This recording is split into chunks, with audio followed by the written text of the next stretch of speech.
इसमें समझाने को वैसे है कुछ नहीं, सरल ही है सब कुछ। ठीक है, वे पदार्थ जिनका स्वाद खट्टा होता है। कैसा होता है? खट्टा। यानी वे पदार्थ जिनका स्वाद खट्टा होता है। और दूसरा पॉइंट है, नीले लिटमस पेपर को लाल कर देते हैं। यानी नीले वाले लिटमस पेपर को कैसा कर देते हैं? लाल। अम्ल कहलाते हैं। यानी वे पदार्थ जिनका स्वाद खट्टा हो, वे पदार्थ जिनका स्वाद खट्टा हो और नीले लिटमस पेपर को लाल कर दें, वो अम्ल कहलाएंगे। ठीक है, और अम्ल की जो अवधारणा है, आर्हीनियस सिद्धांत भी उसी को बोलते हैं। आर्हीनियस जी ने कहा है, क्या कहा है? वे पदार्थ जो जलीय विलयन में वियोजित होकर केवल हाइड्रोजन आयन, H+ आयन, ध्यान रखना, जो H+ आयन देते हैं ना, वो अम्ल कहलाते हैं। अगर देखो तो जैसे उदाहरण के लिए हमने कौन सा लिया? सल्फ्यूरिक अम्ल ले लिया, H2SO4। तो इसमें जो है ना H है, इससे H+ आयन मिलेगा, है ना H, इससे H+ आयन मिलेगा। ऐसे चाहे HCl हो, इससे भी H+ आयन मिलेगा। ये दोनों क्या है? सल्फ्यूरिक अम्ल है, हाइड्रोक्लोरिक अम्ल है। ये दोनों क्या है? अम्ल हैं, एसिड हैं ये दोनों। इन दोनों में देखो H+ आयन मिल रहा है। यानी वे पदार्थ जो जलीय विलयन में वियोजित होकर केवल हाइड्रोजन आयन देते हैं, अम्ल कहलाते हैं। अम्ल जो है, ये उदाहरण दिए हैं अम्ल के, एसिटिक अम्ल, सल्फ्यूरिक अम्ल और HCl, हाइड्रोक्लोरिक अम्ल, ये सब क्या है? अम्ल है। ठीक है, और अम्ल दो प्रकार के होते हैं मुख्यतः, प्रबल अम्ल और दुर्बल अम्ल। तो प्रबल अम्ल और दुर्बल अम्ल अभी हम थोड़ी देर। ठीक है, ये सब नोट हो गया? हो गया? कुछ समझ में ना हो तो समझ लो, याद हो गए होंगे। वे पदार्थ जिनका स्वाद खट्टा हो, लिटमस पेपर को लाल कर दें, नीले वाले लिटमस पेपर को लाल कर दें, अम्ल कहलाएंगे। अम्ल जो आर्हीनियस ने कहा है, H+ आयन देते हैं। ऐसे अपन लोग दिमाग में रखने के लिए कि क्या देते हैं? H+ ion. यानी वे पदार्थ जो जलीय विलयन में वियोजित होकर H+ आयन देते हैं, क्या होते हैं? अम्ल कहलाते हैं। ये दो उदाहरण याद कर लेंगे। देखो H+ आयन दिख रहा है, और अम्ल दो प्रकार के होते हैं, प्रबल अम्ल, दुर्बल अम्ल। इस इधर तक कोई दिक्कत नहीं होगी किसी को, नहीं है ना? आगे बढ़े वर्षा, चलो। अब प्रबल अम्ल पढ़ना है ना पहले। प्रबल अम्ल, ये प्रबल अम्ल है हेडिंग। इसे स्ट्रॉन्ग एसिड भी बोलते हैं, स्ट्रॉन्ग एसिड। ठीक है, इसकी जो परिभाषा है वो लिखवा रहे हैं।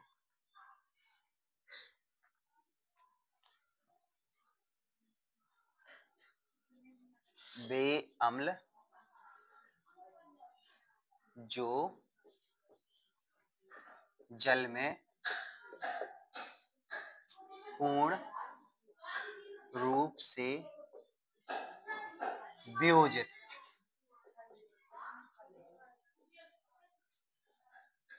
हो जाते हैं, प्रबल अम्ल कहलाते हैं। प्रबल अम्ल जो है ना, वे अम्ल जो जल में पूर्ण रूप से वियोजित हो जाते हैं, यानी कि घुल जाते हैं, समझ लो, क्या कहलाते हैं?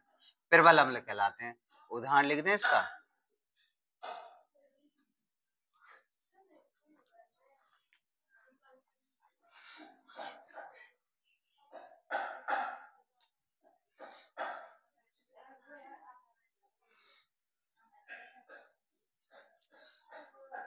H2SO4 जो घुलने पे बनेंगे, H2+ आयन और SO4-2।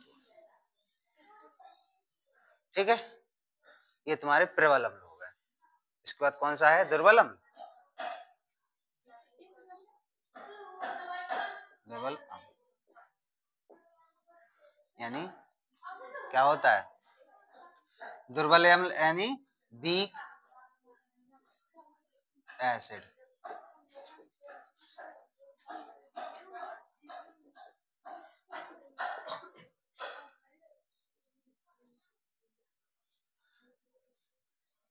वीक एसिड, इसकी जो परिभाषा है लिखवाएं, बे अम्ल जो जल में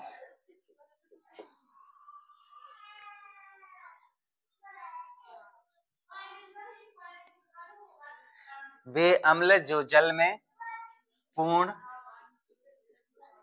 रूप से वियोजित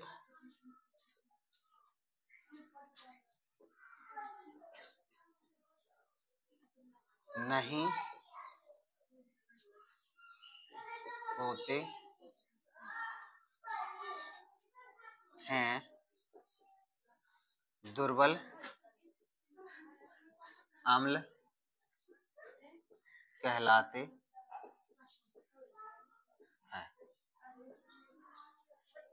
उदाहरण,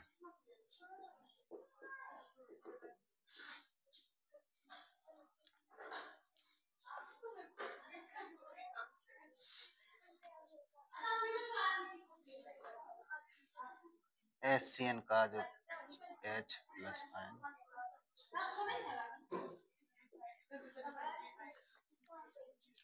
देखो इधर थोड़ा समझ लो, 2 मिनट समझ लो। प्रबल अम्ल यानी स्ट्रॉन्ग एसिड, तुम हमें एक चीज बताओ, सही बता, जो ईमानदारी से पढ़ भी होती है, बातें क्या भी तुम उनकी सिर्फ हमें बातें सुनाई देती और कुछ नहीं सुनाई देता। इधर देखो, बे अम्ल, इधर पहुंच तो जाओ रोड पे।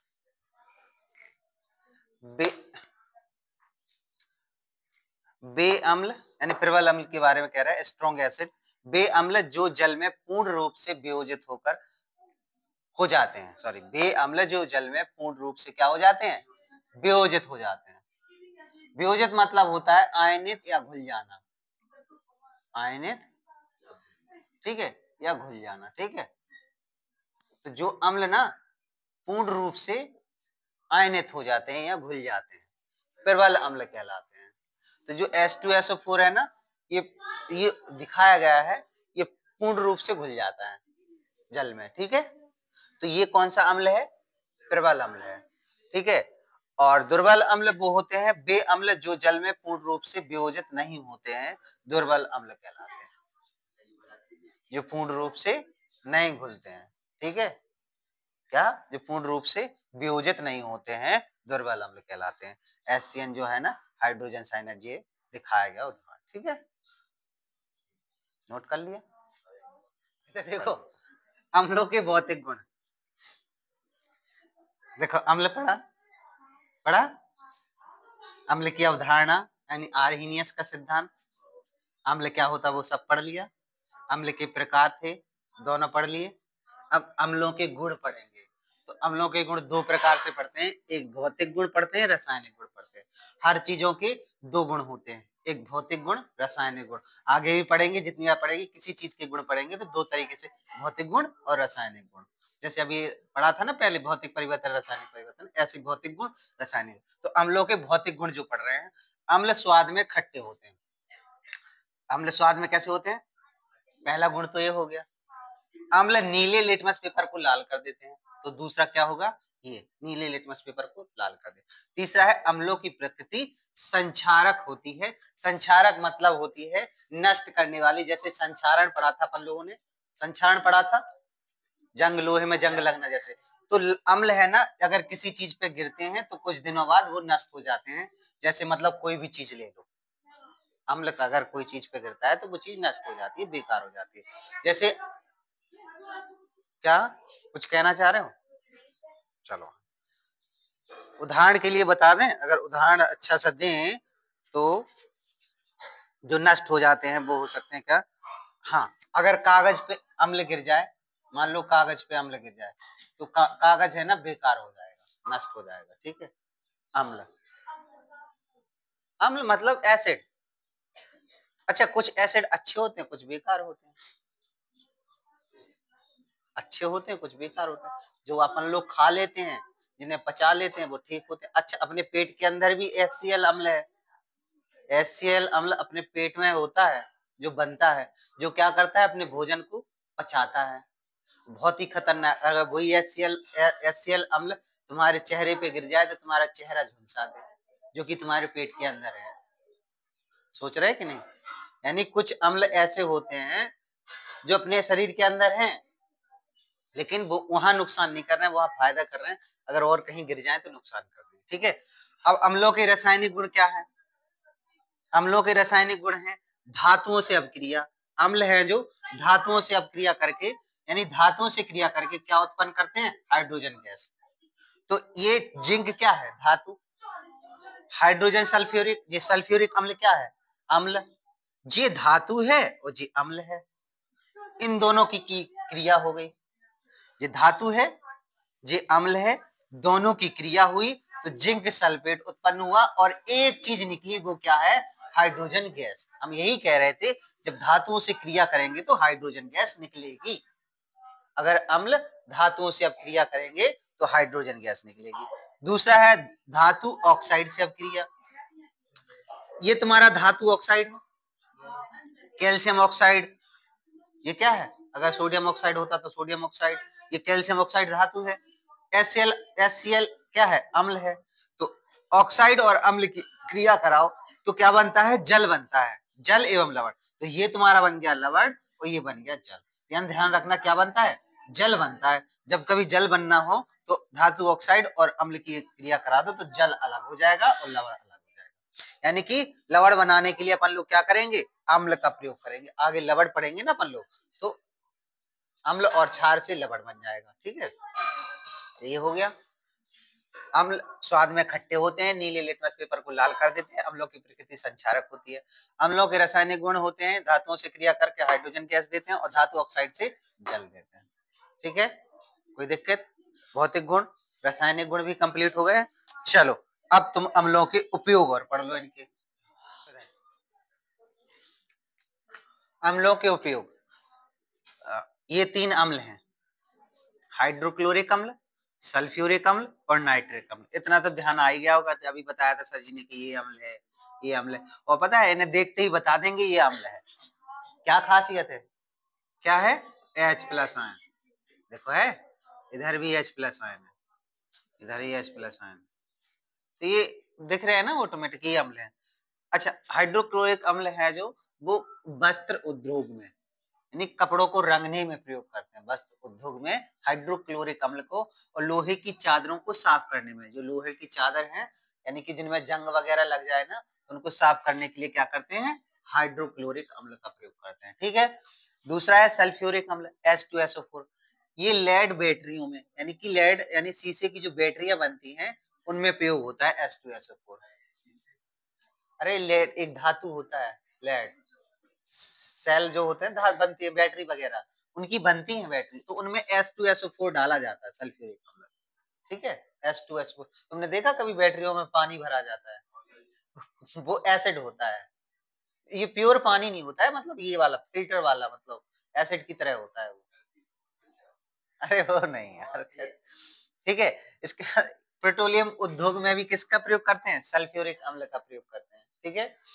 इसका नाइट्रिक अम्ल HNO3, सोने एवं चांदी के शोधन में, यानी सोना एवं चांदी उनको बनाने में, जब जो उनका शोधन करते हैं, मतलब शोधन मतलब ऐसे कि खराब सी हैं, मतलब कचड़े में से जब सोना निकालते हैं तो उनका शोधन करते हैं, तो वो होता है धातुओं का शोधन, यानी कि सोने चांदी के शोधन में, यानी सोना चांदी प्योर निकालने में, प्योर शुद्ध सोना चांदी बनाने में। तो उनके लिए किसका प्रयोग करते हैं? HNO3 का। और विस्फोटक बनाने में, यानी कोई खतरनाक चीजें, घातक चीजें बनाने में, डेंजरस चीजें, ठीक है, जो घातक हो, तो HNO3 का प्रयोग करते हैं। अच्छा, ये HNO3 जो नाइट्रिक अम्ल है, इसे सोरे का अम्ल भी बोलते हैं। क्या बोलते हैं? सोरे का अम्ल। सोरे का अम्ल इसलिए बोलते हैं इसे क्योंकि ये किससे प्राप्त किया जाता है? सोरे से, KNO3, इसे सोरा बोलते हैं। ठीक है। इस पोटेशियम नाइट्रेट, ये मतलब एक यौगिक है, ये पोटेशियम नाइट्रेट एक यौगिक है जिससे सोरे का अम्ल HNO3 नाइट्रिक अम्ल प्राप्त किया जाता है, इसलिए इसे सोरे का अम्ल कह देते हैं। जिससे जो चीज प्राप्त की जाएगी उसका अम्ल बोल देते हैं। इससे प्राप्त की जाती है सोरे से, इसलिए सोरे का अम्ल कह देते हैं। कोई दिक्कत? चलो आज के लिए अम्ल कंप्लीट है।